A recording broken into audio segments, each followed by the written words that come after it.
Voltamos para o terceiro bloco do Roda de Entrevista especial desta sexta-feira. Especial porque recebe o presidenciável pelo Solidariedade, Aldo Rebelo. O tempo está correndo, já passamos mais da metade do tempo, então vamos acelerar. Morgantini, antes de passar para o telespectador, você queria fazer a pergunta? Sim, a pergunta é breve, até vai contemplar o professor Signatis aqui.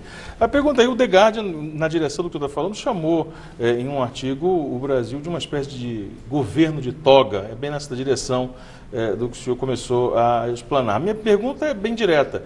O senhor concorda com essa afirmação? Nós estamos sob o risco de termos um governo informal, mas sob o domínio dos aprovados em cursinhos, do Damásio, aqueles que passam a vida sob a toga e agora querem tomar conta do comportamento da vida do brasileiro e na política brasileira? E já emendando a pergunta do professor Signatis, Lula é um preso político ou ele é um preso comum?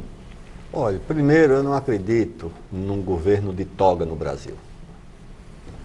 Uma instituição muito mais forte, muito mais representativa, com muito mais credenciais, fundadora da nacionalidade, criadora de instituições no Brasil, que são as Forças Armadas, não conseguiu substituir a política, fracassou na tentativa de substituir a política, tá certo? Como é que uma corporação juvenil, como o Ministério Público, a Polícia Federal, o mesmo o Judiciário, o Joaquim Nabuco registra lá no livro dele sobre o abolicionismo, que durante 300 anos de escravidão no Brasil não houve uma decisão judicial, tá certo, que contemplasse os escravos. Tá certo? Não houve uma decisão judicial. Aqui nós já tivemos omissões terríveis, né? No caso da Olga Benário, né? E outras. Então eu acho que o judiciário não tem essa força. Eu acho que deve cumprir, deve ser protegido no seu papel de combate à corrupção. E deve ter rejeitada qualquer tentativa de ultrapassar os limites, né? Mas agora foi muito politizado. O judiciário já foi muito politizado no Brasil. No governo do Floriano Peixoto, quando havia ainda aquela disputa entre uma monarquia recentemente despojada da sua força, de uma república que começava, houve uma imensa disputa, porque o Floriano prendia os barões que conspiravam pela volta da monarquia, o Rui Barbosa fazia um habeas corpus, o Supremo liderava, até que o Floriano fez a clássica pergunta, né, ao ministro da Justiça: e quem dá habeas corpus ao Supremo? Né? Por quê? Porque era uma politização muito grande. Ele chegou a nomear o engenheiro, que foi, acho que o Barata Ribeiro, se não me engano, prefeito do Rio de Janeiro, que ele nomeou ministro do Supremo por causa dessa politização do judiciário. O Supremo está acima da lei, né, no Brasil. Vamos lá, duas perguntas. E o Lula, gente, a segunda parte é do Lula. Preso político ou preso comum? Temos que correr, gente, foi colhido, tá certo? Colhido no meio dessa tempestade. E você tem no Brasil uma situação em que o cidadão que lidera as pesquisas para a presidência, que é o líder em qualquer segundo turno de eleição, está preso, e presta atenção que o que secunda no outro polo ideológico e político também está sob mira muito forte do sistema, do judiciário, inclusive do Ministério Público. Então, a eleição no Brasil está muito judicializada desse ponto de vista. Bom, duas perguntas aqui do Diego, do Parque das Laranjeiras. O líder do Solidariedade, o Paulinho da Força, apoiou o impeachment de Dilma e o senhor participou dos governos do PT. E aí diz: foi ou não foi um golpe? A segunda pergunta, duas em uma. Qual a sua opinião sobre Ronaldo Caiado e Jair Bolsonaro? Olha, os partidos que se envolveram, foram envolvidos no impeachment, hoje estão fazendo alianças em tudo quanto é lugar, tá certo? O PT está aliado com o PP ali, com o PTB acolá, então isso aí não vai esclarecer nada, tá certo? Quem foi contra o impeachment foi contra, e tem as suas razões, como eu fui. Quem foi a favor, deva dar as suas explicações por que foi. E as alianças hoje não estão obedecendo a esse critério. Há quem queira, mas a política se encarrega de superar o passado para tentar abrir caminho e construir o futuro. Ronaldo Caiado, eu tenho boas relações com o Ronaldo Caiado. sempre fui tratado por ele, eu tratei com muito respeito. Cooperamos quando ele foi relator de uma matéria muito complicada, que foi a reforma política, ele foi relator de uma reforma política, fez um bom relatório, que não prosperou porque houve uma divergência ali no fim, o relatório era muito abrangente e não tinha força para ser aprovado. Quando relatei o Código Florestal, ele teve um papel importante no apoio que ofereceu ao meu relatório, e temos diferenças ideológicas, políticas, sempre tivemos em posições opostas na Câmara. Quando ele era governo, eu era oposição. Quando ele era oposição, eu era governo. Mas temos relações pessoais assim muito boas e administradas dentro das diferenças políticas que nos separaram e que nos separam. E Bolsonaro? A mesma coisa. Convivi com Bolsonaro durante 20 e tantos anos na Comissão de Defesa Nacional, de Relações Exteriores. Eu fui presidente da comissão, sempre o tratei como eu trato todos os deputados. Ele era um deputado eleito pelo Rio de Janeiro, não tinha como tratá-lo de forma diferente dos demais. Quando estava no governo, ele era da oposição, mas sempre o tratei com deferência, com respeito, e sempre recebi reciprocidade. E acho que a candidatura dele deve ser tratada, se ele é candidato à presidência da República, dentro das regras do jogo, obedecendo às regras do jogo, eu não tenho por que tratá-lo de forma diferente dos demais candidatos. Não tenho nenhuma razão. Vou tratá-lo no campo das ideias, das opiniões e da disputa política. Afora isso, eu não quero ser tratado de forma diferenciada e não vou tratar nenhum concorrente de maneira diferenciada. E as diferenças são evidentes, as diferenças são lógicas, as diferenças são visíveis. E lá também, quando ele era governo, eu era oposição, quando eu era oposição, ele era governo. Mas faz parte do jogo democrático, né? Eu peço licença para o Signácio Morgantini, mais uma pergunta de telespectador. O senhor acha que o não apoio do PT a Ciro, já no primeiro turno, pode rachar a esquerda, entregando assim as eleições? O quão importante é a união das esquerdas? É o Vorley Rodrigo.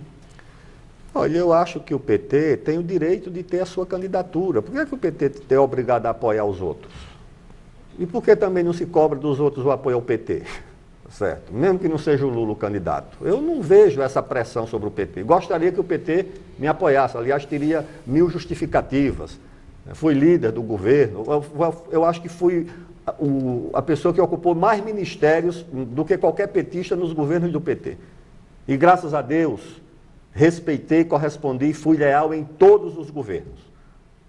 E em todos os ministérios que eu ocupei. Fui líder do presidente Lula, né? Fui presidente da Câmara, num momento muito difícil, de mensalão, de não sei o quê. Então eu esperaria que o PT também me apoiasse, mas eu não vou cobrar. O PT tem o direito de ter o seu projeto, a sua candidatura. O candidato deles lidera as pesquisas. Por que é que eles vão abrir mão? Agora o seguinte, amanhã ou depois, quando chegar a hora da onça beber água, eu acho que deve haver uma ampla união de forças e não é só de esquerda, não. O Brasil nunca foi governado por uma coalizão só de direita ou de esquerda. Sempre teve forças heterogêneas desde a época da independência. Uma aliança ampla. Tinha os radicais do Gonçalves Ledo, tinha os moderados do Zé Bonifácio, tinha a dissidência da coroa, do Dom Pedro, para fazer a independência, para fazer a república do mesmo jeito, para fazer 30 do mesmo jeito, para redemocratizar. Precisou de um racha da Arena com Sarney, sei lá se foi Aureliano, queimar um monte de gente, Marco Maciel, para juntar forças para redemocratizar o país. Agora nós queremos o quê? A nossa pureza? Não. Nós precisamos de uma ampla aliança de forças de esquerda, de centro, empresariais, de trabalhadores, intelectuais, de classe média, para construir uma agenda para o Brasil. Me diga uma coisa, como é que vai governar o Brasil? Pois o Congresso acha que vai haver uma grande renovação? Não vai. Esqueça que não vai. Como diria o senador Teotônio Vilela, o falecido senador, quando a gente disse, mas senador com esse... Ele disse, meu filho, o barro é esse. Mas, ministro, me diz uma coisa, com o PT, que é o maior partido da esquerda hoje, tendo o seu principal candidato, líder nas pesquisas eleitorais, preso, encarcerado, já julgado em segunda instância, provavelmente com a sua candidatura inviabilizada, o PT nas cordas, politicamente, aparentemente, sem poder aceitar isso e, portanto, ele não apoia ninguém, nem abre mão da candidatura do Lula, mesmo ela estando inviabilizada. O senhor vê a condição política numa coalizão, num momento em que a situação política se encontra tão esgarçada e tão radicalizada? Vejo porque isso também é espuma, tá certo? Na política real do dia a dia, né, o PCdoB está aliado com o DEM, tá certo? Com Solidariedade, com o PP, lá no Maranhão, tá certo? No Piauí, o PT também está aliado, o PT está aliado com o PP do Ciro Nogueira. O Ciro Nogueira disse que se o Lula fosse candidato, era o candidato dele. O Renan Calheiros ofereceu um jantar lá em Alagoas ao presidente Lula, uma parte do PT virou a cara, não foi, mas o Lula foi, confraternizou. O Eunício disse que se o Lula for candidato não tem como deixar de votar no Lula. Então, esse é o Brasil real, tá certo? O Brasil da ciência política da USP não trata desse capítulo. O capítulo real é esse, tá certo? No Maranhão, o Partido Comunista está no poder na China, na Coreia, no Vietnã, em Cuba e no Maranhão. No Maranhão, para ganhar a eleição, no Maranhão teve que se juntar com o PSDB para derrotar o PT, que estava aliado com o PMDB. Esse é o Brasil real. O resto é a ciência política da USP, que acha que o que divide São Paulo é o Rio Tietê, não é o Rio Sena, e não o Rio Tietê. Quem divide São Paulo é o Rio Tietê. Ministro. São Paulo não é Paris e a USP não é a Sorbonne. Ministro, após essa derrocada natural, né, do grupo liderado pelo PT, do governo Dilma, e num processo que nos últimos 20 anos ficou polarizado entre PT e PSDB, por mais que tenham essas outras forças, como você falou, gravitando em volta desses nomes, era natural do processo polarizado de que a força derrotada, a força oposicionista, ascendesse às condições do poder ou à popularidade. E o que nós percebemos hoje, pelo menos nas pesquisas, é o desaparecimento do nome do senador Aécio Neves, por uma série de condições, e Geraldo Alckmin patinando, volta e meia, sendo questionado até dentro do partido mesmo, de que não tem condição de ser candidato. O que aconteceu, em termos de análise, com o PSDB, que era agora para estar na crista da onda e, na verdade, está no caixote? Eu acho que nem o PSDB sabe. Mas, de qualquer jeito, houve um processo de desgaste muito grande, de rejeição, né, porque, terminada a eleição de 2014, o senso comum indicava o seguinte: a sucessão de 2018 está resolvida. A presidente Dilma vai fazer um governo com muita dificuldade, porque já eram evidentes as dificuldades econômicas.